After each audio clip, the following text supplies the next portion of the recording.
Hey everybody, so welcome back. We've been on a brief hiatus because we've been busy with a lot of different projects and stuff going on, but we wanted to check in so you know that we're no slouches, and we've actually been busy working. One of the projects that we've been working on, you all know that we have baby chicks that we got.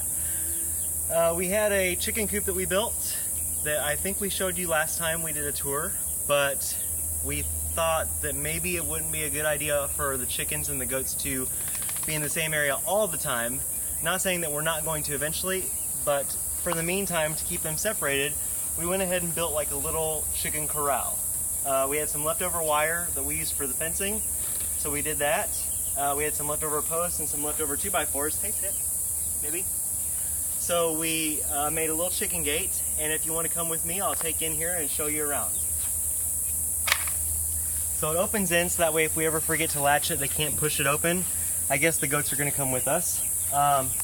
So here is part of their little run. It's usually in the shade up until maybe a couple hours in the afternoon.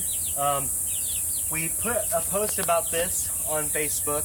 I don't know if we made a video about it, but so we don't have to go in all the time to feed the chickens, we put PVC pipes that go down and curve in with lids that come off so we can fill up their food from the outside, so that way we don't ever have to disturb them unless we're going in there to clean the coop or anything. So if you want to follow me, the run goes around back this way, and it keeps going around behind the coop. This thing right here is the water system that we made, and I'll do a video about it later, but basically it's a gravity fed watering system that goes down here and is fed through on the inside, so that way the chickens can access water and we don't have to go in there to fill it. We can just fill it from out here with the hose, or eventually we're going to rig a gutter system so that it collects rainwater as well. So, and if you keep walking this way, it leads it behind, so that way, you know, when we walk out to get to the goats or something, we're not stepping in chicken poo.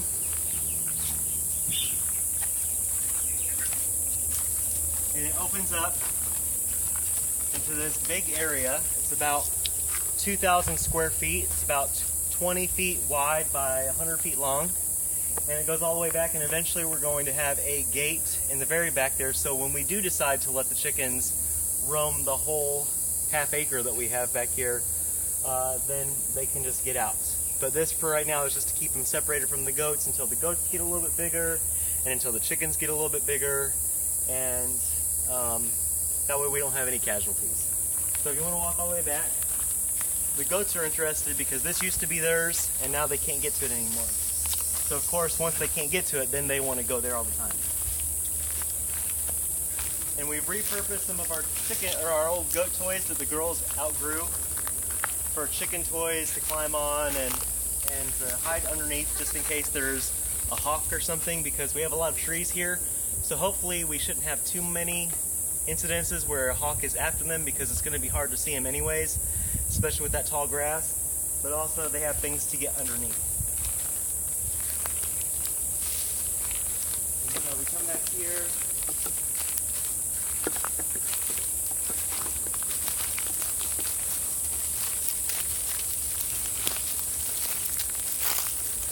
All we do is we have a piece of fencing across here, just kind of as a more of a visual boundary than an actual physical boundary. They see it, they won't try to go through it because the goats know that the fence they can't get through, so they don't push against it.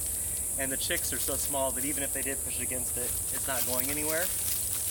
But yeah, so this is basically what we've been doing for the past week, maybe, right? Yeah. And so we're gonna go ahead and head back up, and we're going to let the chickens loose for the very first time with you guys, so let's go. Come on, girls. Hey, come on. Come on. They're busy. They're not going anywhere. They're busy.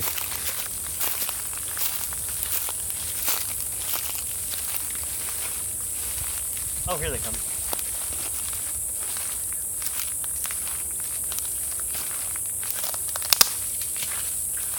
So we figure for right now, while they're baby chicks, this is plenty of room, plus with all this vegetation that we've been letting grow, it'll take them a while to hopefully wear this down.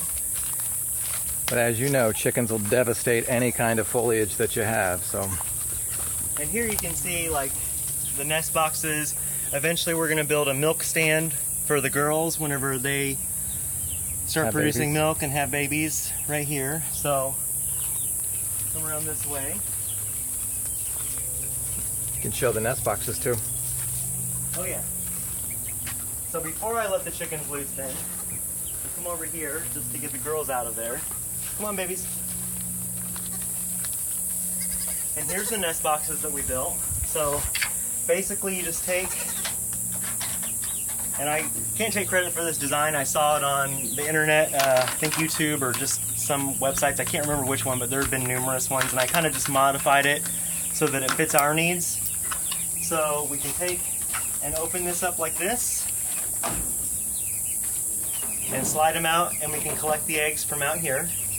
They're just regular paint trays. Yep, just regular paint trays on cabinet drawer rollers.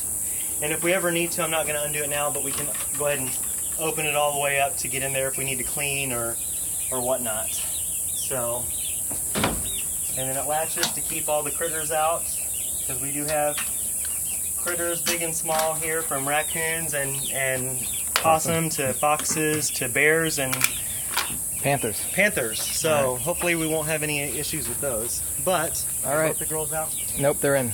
Time to get in. Okay.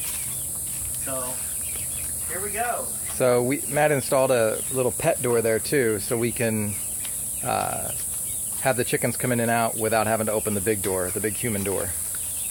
So are you ready for the girls' first foray into the wilderness? So, and we have this brick here because we thought that if it's ever raining and it gets muddy or it gets really wet, the door and the hardware won't be sitting in the water and get rusty. So here's this, and there we go. It may take them a while to come out. We'll see. Oh, or not. Oh. Man, they're like abandoning ship. Yeah, they are. We'll see how much they're going to explore today. There are 31 chickens, and they're all present and accounted for. They like to come out and bathe, and dig, scuff their feet, and peck, and they catch a lot of bugs, which we like.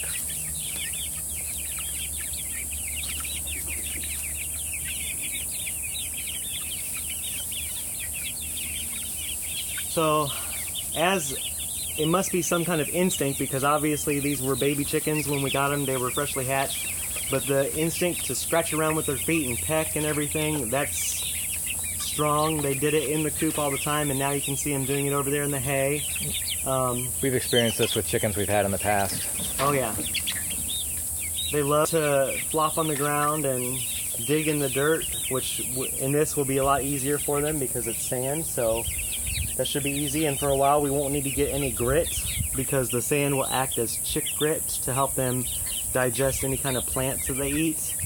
I don't know if many of you know this, but chickens don't have, well, you know they don't have teeth, but their digestive systems don't work like ours. They have to swallow rocks, and they keep them in their crop or gizzard, and that's like basically just a strong muscle that whenever they eat leaves of grass or something, they go into their gizzard and it squeezes the grass or whatever with the rocks, and it basically chews up their food for them. So that's how a chicken chews its food. And so if you feed chickens things like seeds or grain, they also have to have access to grit to help digest it. And for now, we've got an endless supply of grit in the form of all this sand. So, and you can see them attacking this plant over here. And I guess if you want to, since they're out, I can show you the watering system that we built. I told you that it was gravity fed from the outside in.